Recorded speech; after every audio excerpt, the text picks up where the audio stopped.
investing in a franchise is a process. From the time you find the brand that you might think is the greatest thing that's ever lived to the time you become a franchise owner and sign the agreement is anywhere between 7 and 12 weeks. And there's a process that you go through.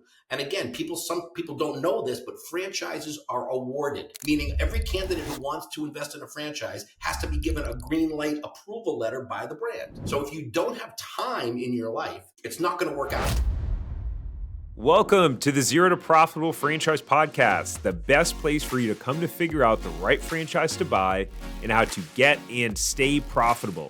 My name is Tarek Johnson, and I've bought, grown, and sold multiple franchises and got myself free from corporate America, and now I'm on a mission to help you do that too. Here you'll find some of the most in-depth profitable franchise secrets, tangible strategies, and specific mindsets to help you create your dream life through franchising. All right, so let's pivot to the topic of should you buy a franchise? Now, you guys talk to dozens of people a week, and people are at varying levels of, there's and we actually have people when they download our free guides and trainings, we have them self-select, like, which category are you in? I'm looking, I want to buy a franchise, or, hey, I'm just browsing. I'm still trying to figure out, if franchising is for me.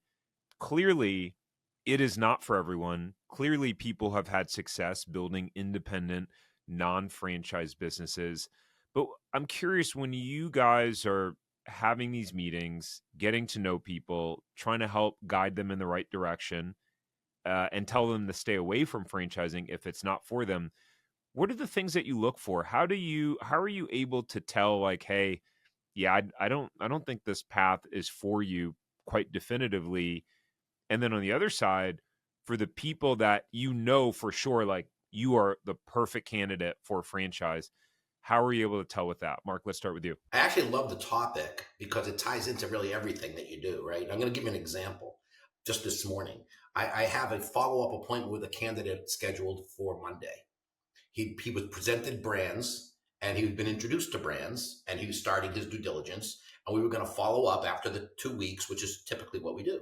The email came and said, hey, Mark, I just want to let you know I had a chance to meet with brand A, but I was kind of late. I really didn't get a lot of time, so I'm just going to eliminate that brand. I got so much going on. I got a meeting today with another brand you suggested. I'm going to need to postpone that because, frankly, I'm really have so many things going on. So my response back to him was, I'll tell you what I think you should do, Mr. Candidate. I think you should pause all searches right now because you don't have the time available in your life to do this right. I think investing in a franchise is a process. It takes, from the time you find the brand that you might think is the greatest thing that's ever lived to the time you become a franchise owner and sign the agreement is anywhere between 7 and 12 weeks. And there's a process that you go through. And again, some people don't know this, but franchises are awarded, right? Meaning every candidate who wants to invest in a franchise has to be given a green light approval letter by the brand. So the brand is going to approve people based on a lot of criteria that they have. So if you don't have time in your life, if you're constantly pulling in, if you have your full-time job, that's okay. But if you can't create enough time to do it right, it's not going to work out. It's going to end up frustrated because you're never going to have a chance. So I would say I'd start with how much time are you going to be willing to do the process right? Because when you show up a half hour late for a scheduled meeting with the franchisor, they've already kind of made an editing decision that this candidate is not going to be someone that's going to go through. So everything else from there doesn't really matter. So I would say that's number one. And again, sometimes it's the personality of the person you're speaking with as well, right? So we know that whether it's, since most of the candidates that we work with end up in service type businesses, home-based mobile businesses, as Laura described, versus brick and mortar, even in brick and mortar, the successful franchise owners, the people who do the best, are people who are outgoing, getting out into the community, networking in the community, being part of the fabric of that community. If you're a wallflower, if you're introverted and you're afraid to talk to people, well, that personality isn't going to be leading that path. So again, are there brands that people who are not personable can get into? Yes, but it's going to come out loud and clear And a lot of times after we introduce candidates, the first response we get back from the brand after the meeting is, I'm not so sure that their personality is going to match. So I would say those two things first: the personality of the candidate and how much time commitment they're willing to make in their due diligence would lead me to believe they are or are not suitable at this point. Great points. What are your thoughts on it, Laura? Yeah, I like to use the word coachability, right? And we're already seeing how coachable they are before they even talk to us as brokers inside of Franchise Empire, right? Because the couple things that the franchise pros are asking them to do before they even talk to us is to fill out their net worth calculator and fill out their Oracle business assessment. So we're already finding out if they're coachable and looking to follow a system, right? Because if they get on our call and they haven't filled out either two of those things, it's already kind of a signal to me. Like, I need to watch to see, are they going to set up their call when I introduce them to a brand, and are they going to show up? Because if they didn't fill out those first two things that we asked them to fill out to help us help them, right? That's a signal to me that I need to have a conversation with them to say, hey, look, when I introduce you to brands, you have to understand that they're interviewing you. It's no longer like it was 15 to 20 years ago where you just had some money and they would give you a franchise territory, right? Like Mark was saying, they award you territories. So as much as you're checking them out and seeing if you want to give them your money, right? Because sometimes we have the candidates thinking of it that way. They're checking you out just as much. So I'm prepping them to say, if I'm going to introduce you to a brand, I need you to get on their calendar and I need you to show up to the call, because they are looking at you to see if you are a fit. Just like Mark was saying, they want to know that you're a fit in their system and they believe that you can grow their brand. So that's the first thing I'm looking for, is that coachability. Did they fill out the documents we asked them to fill out before they got on our call? And then the other second part I would say would be the investment. We never want to tap someone out to what you have in liquid capital or what your entire net worth is. We're never looking to put you into something where it's going to take all of your money. That's not our intention, and that shouldn't be your intention either. I don't think anyone wants to invest everything they have. Most people are somewhat risk averse, but we want to know that you have capital to actually get started in a franchise. It doesn't take millions of dollars like we were talking about before to start one of our mobile or service-based businesses. It actually is significantly less in comparison to most businesses out there, but you still have to have capital, right? Unfortunately, we see ads out there sometimes that are like, buy Chick-fil-A for $10,000. Well, unfortunately, they're just trying to get your info. There is no such thing. You have to have capital to start a business. Yeah, 100%. Those are all really solid points. I think that one of the items that I would add is, what is their why? What is your motivation to wanting to start a business or a franchise? If it's just like, hey, I just want to make a little bit of extra income, I'm not sure that that's a strong enough why to go through the lengthy due diligence process of a franchise, validate with franchisees, go to a discovery day, go through the hoops and hurdles of getting your funding, and then signing a 10-year agreement that is essentially a business marriage. If your why is surface level, I don't see that working out very well. If your why is deep and strong, like, I want to be able to have more flexibility to spend time with my families.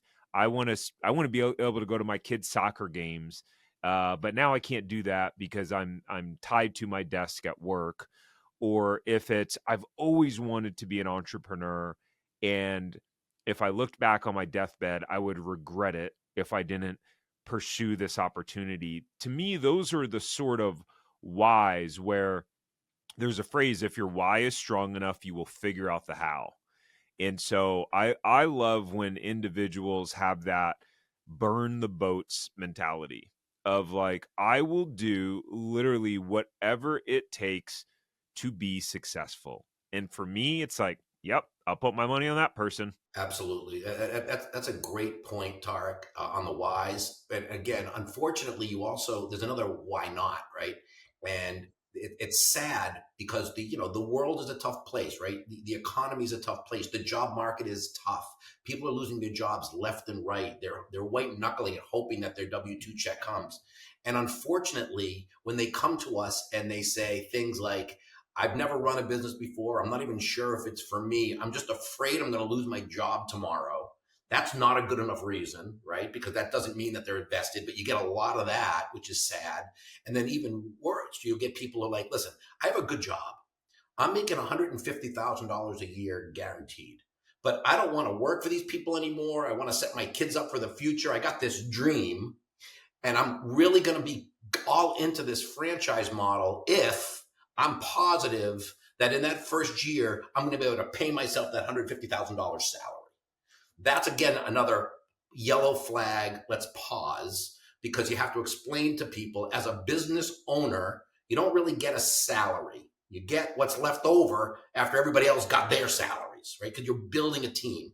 So I say, listen, if your goal is to find a business, to grow and get to a level of compensation that matches your income for your job, and then you're going to go over, I think that's fraught with risks as well, because there's nothing that guarantees it. And again, so many people come to us, which maybe we'll get into this topic a little later, is what's the profit? Mark, can you tell me how much profit I'm going to make when I buy this business? And we know that that's not an answer we can give. So again, there's another lifestyle circumstances get people to panic sometimes and think I need to buy a business. Not really a good enough reason for that to occur. Yeah. That's such a good point. Just out of kind of fear and kind of fight or flight, and just seeing kind of, what else is out there in the marketplace. Definitely not a strong enough reason. No, and I say to people, I say, listen, in the world today, if you're making $150,000 a year and you have a good job, keep it. Get off the phone with me. Go work for your boss. Make sure your boss isn't firing you tomorrow. Keep that check going, because that's really where your sweet spot is. The people that seem to do better are the ones that are going to be like, I'm willing to either give up that salary, or, which is what I did in my life, which is I knew I wanted to get into franchise ownership. I worked really hard in my job so I could save some money.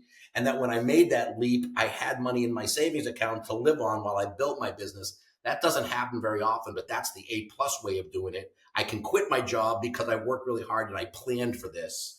That works as well, because I don't need my job to succeed, and that way you can jump into that business full time. Hey, before we go, thank you so much for listening to this episode. Please subscribe here on YouTube if you haven't already. And the biggest thank you that you could ever give me is to share this episode with someone who you think will benefit. That means that we can share this message with more people and hopefully positively inspire them like we have you. So thank you. And until next time, go build your empire.